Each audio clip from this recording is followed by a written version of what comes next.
Hey guys, welcome back for Smart Money Saturday.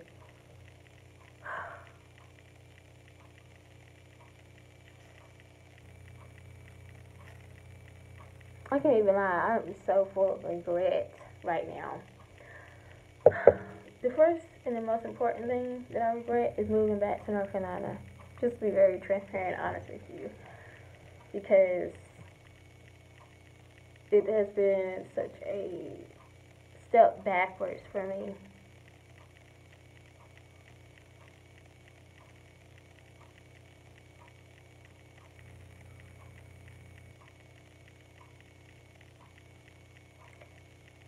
I don't know. Like, did you read my book? If you read my book, you understand.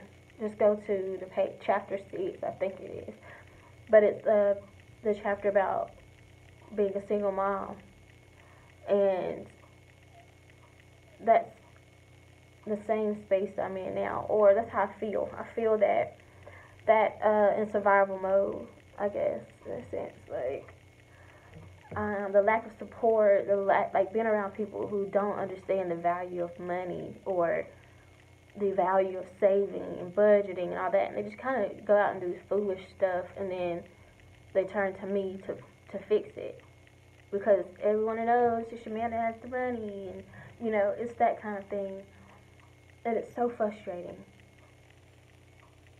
It's so frustrating to be the only person trying to do it right, and then like the leeches, the vultures, they come to you to fix their stuff, and I know that all you have to do is say no, right? But when there's that people pleasing piece that's still there, it makes it challenging. But that's the psychology of it all. Speaking of psychology, Maslow's hierarchy of needs. Have you studied that? Have you read that? Do you understand that? Because if you do, all I can say is I'm at my bottom. I'm at the basic needs part, and that's because I've yet to find a an apartment or a townhome, whatever. Um,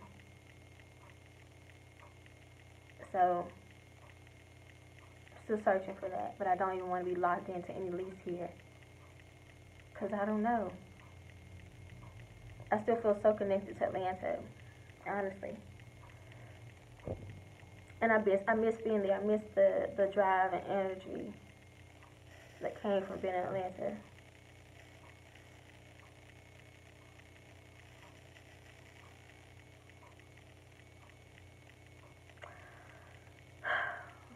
What I wanted to share with you guys today was if you had watched yesterday's vlog, shared about the home um, piece of, or assuming my grandparents' mortgage, basically, which I realize obviously is assuming more debt.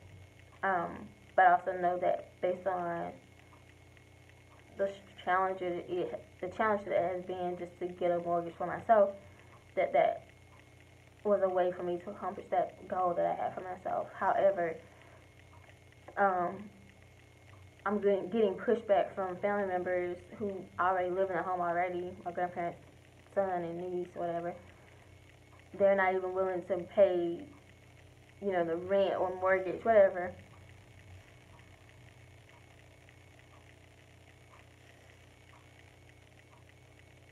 So you want to just live there for free and let everything fall back on Shamanda.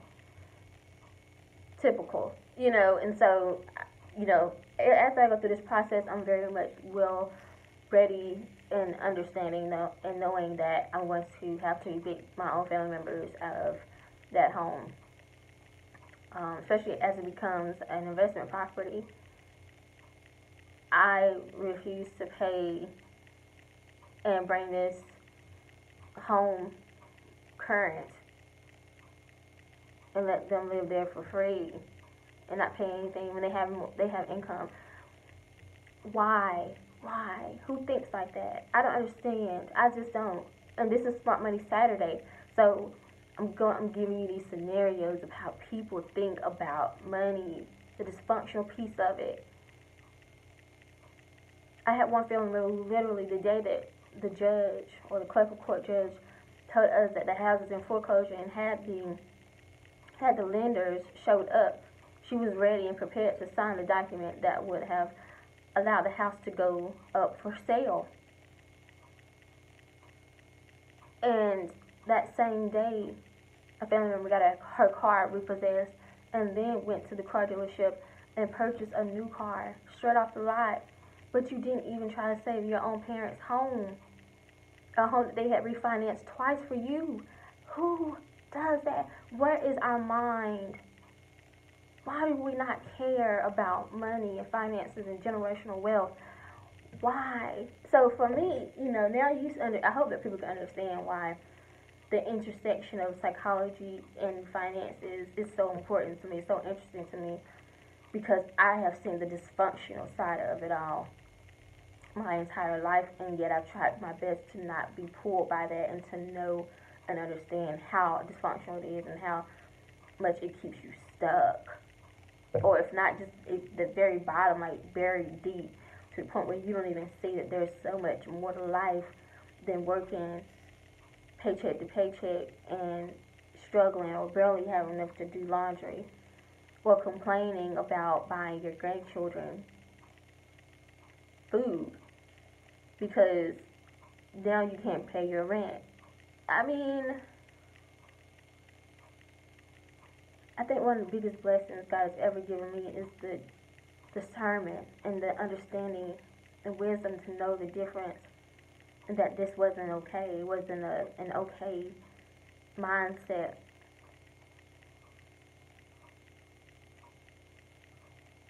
Because otherwise I would be just like them.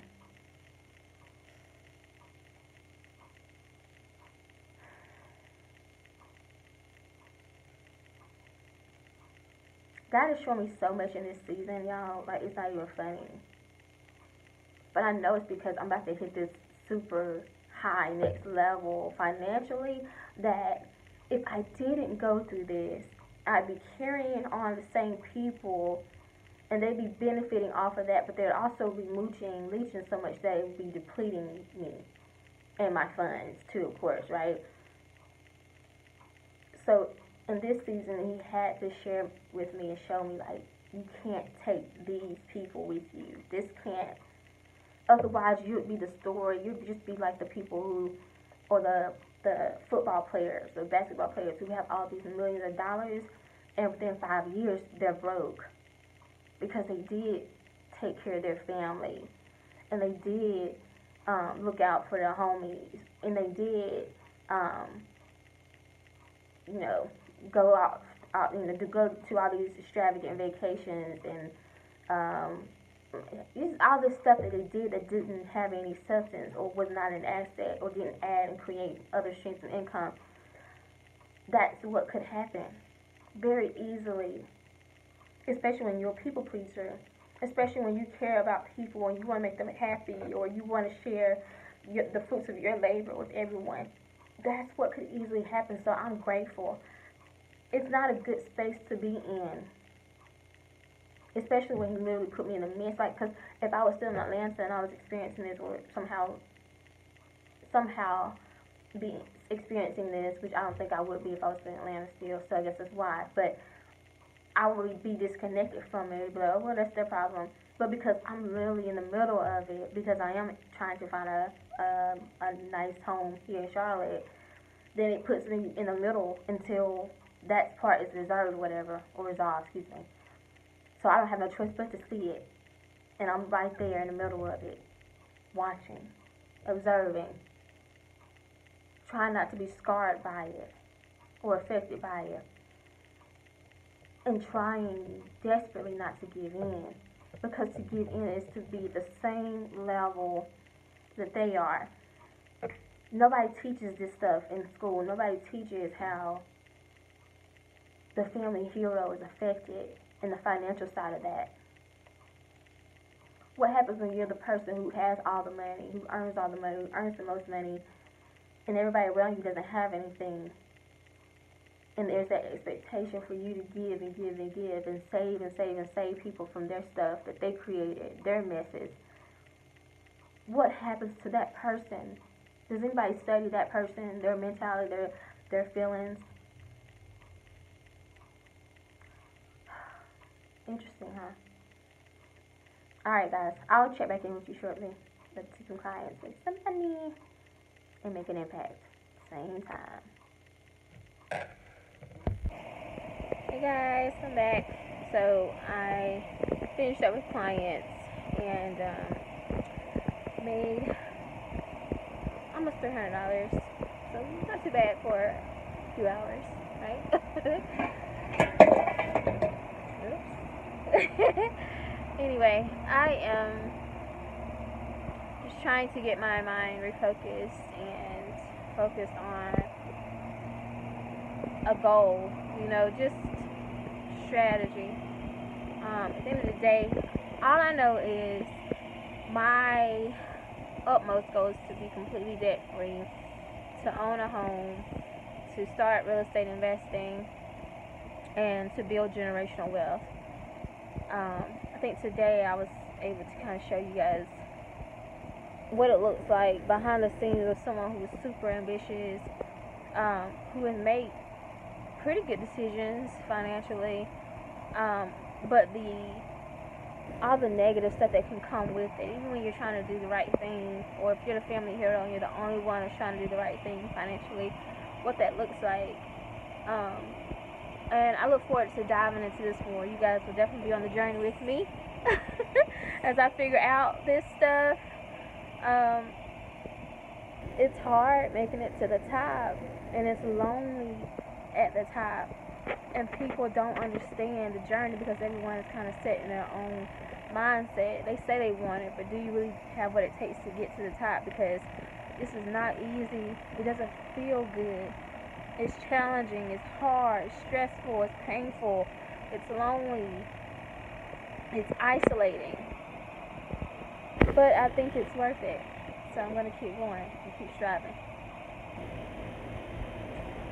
Stacking and saving season. That's all I can say. Alright guys, I'll see you next week.